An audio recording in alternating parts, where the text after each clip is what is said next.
Salah satu alat transportasi yang umum dipakai adalah kapal, di mana dalam kapal ini salah satu komponen utamanya adalah baling-baling untuk menggerakkan kapal.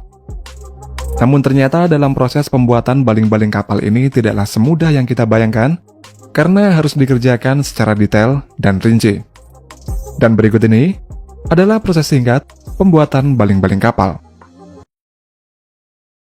Secara umum, baling-baling kapal akan berputar untuk menghasilkan energi gerak sebagai pendorong kapal. Setiap kapal laut memiliki baling-baling atau propeller yang berbeda satu sama lain, baik dari segi profil, panjang, serta jumlah bilah baling-baling disesuaikan dengan kebutuhan dan fungsi dari kapal itu sendiri.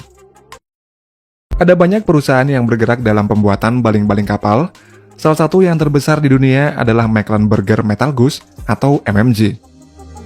Perusahaan MMG ini berasal dari Jerman yang sudah berdiri sejak tahun 1875, dan setiap tahunnya MMG ini dapat memproduksi 30 sampai 40 propeller.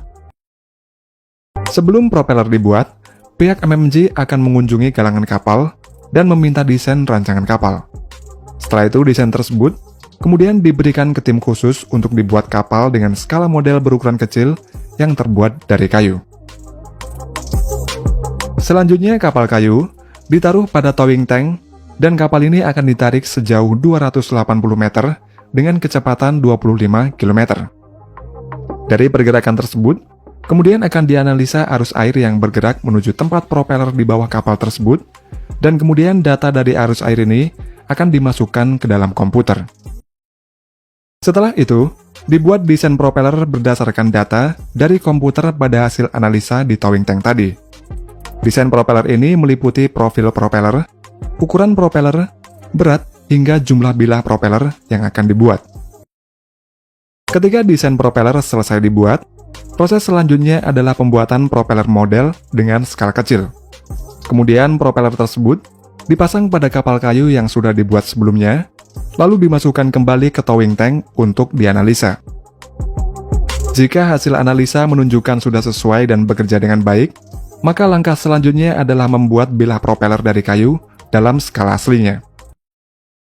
Setelah bilah propeller yang terbuat dari kayu ini sudah dibuat, maka kemudian dibawa ke tempat pembuatan cetakan. Propeller kayu ini lalu diberi semen yang dicampur dengan pasir kuarsa sehingga setelah mengeras akan membentuk cetakan.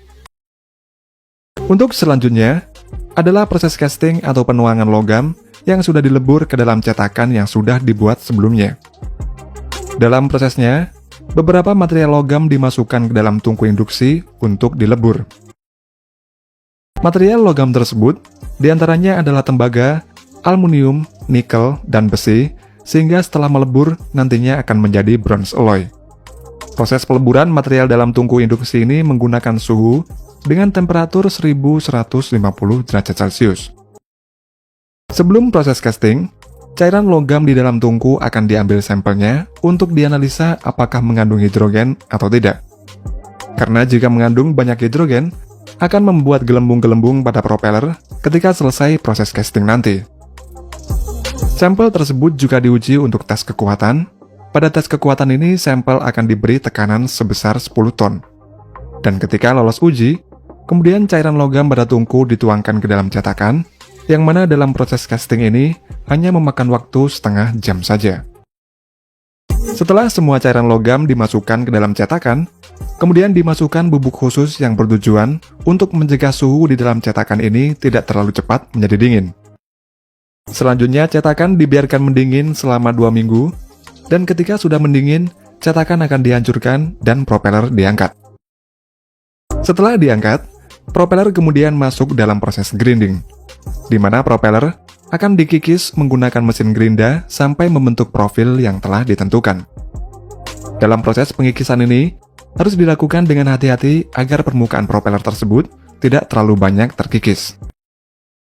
Setelah selesai proses grinding, propeller akan masuk dalam proses polishing, yaitu pemolesan pada propeller yang dilakukan secara manual oleh para pekerja. Pemolesan ini tidak bisa dilakukan dengan mesin karena dalam pemolesan ini membutuhkan perasaan dan kemampuan dari seorang pekerja.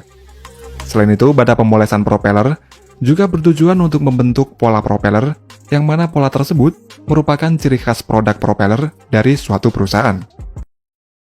Dalam proses grinding dan polishing tersebut, akan membuat propeller kehilangan bobotnya sampai 10 hingga 15%.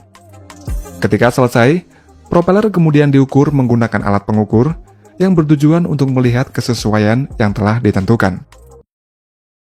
Berikutnya, propeller yang sudah jadi tersebut kemudian dikirim menuju galangan kapal yang telah memesan propeller tersebut. Seluruh proses pembuatan dari awal sampai akhir propeller ini, pabrik MMG bisa menghabiskan waktu selama 9 bulan, dan propeller yang dikirim ini memiliki ukuran diameter 9 meter serta memiliki berat 109 ton.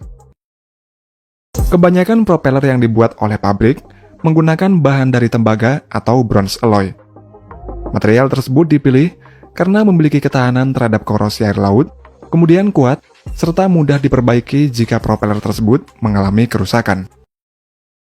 Kerusakan pada propeller dapat disebabkan oleh beberapa hal, seperti terkena benturan atau kerusakan akibat fenomena kavitasi. Ketika cairan didorong ke satu arah dengan sangat cepat, maka akan timbul area-area bertekanan rendah di dalamnya. Area ini biasanya timbul sebagai gelembung gas, dan fenomena timbulnya gelembung gas ini adalah yang disebut sebagai kavitasi. Namun jika gelembung kavitasi tersebut pecah, maka dampaknya bisa timbul gelombang kejut atau shockwave yang bisa merusak permukaan terdekat. Dan propeller yang terkena kavitasi akan timbul getaran serta suara bising, yang mana dampak dari kavitasi pada propeller adalah turunnya kinerja sampai kerusakan pada propeller. Jika dibiarkan berlarut-larut, kavitasi akan dapat mengikis ujung propeller secara perlahan.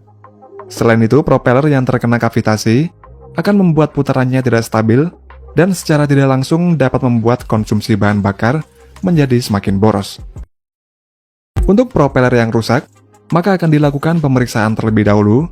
Selain itu juga dilakukan pengukuran dari diameter propeller, profil propeller, dan lain-lain. Dalam memperbaiki propeller, terdapat berbagai cara.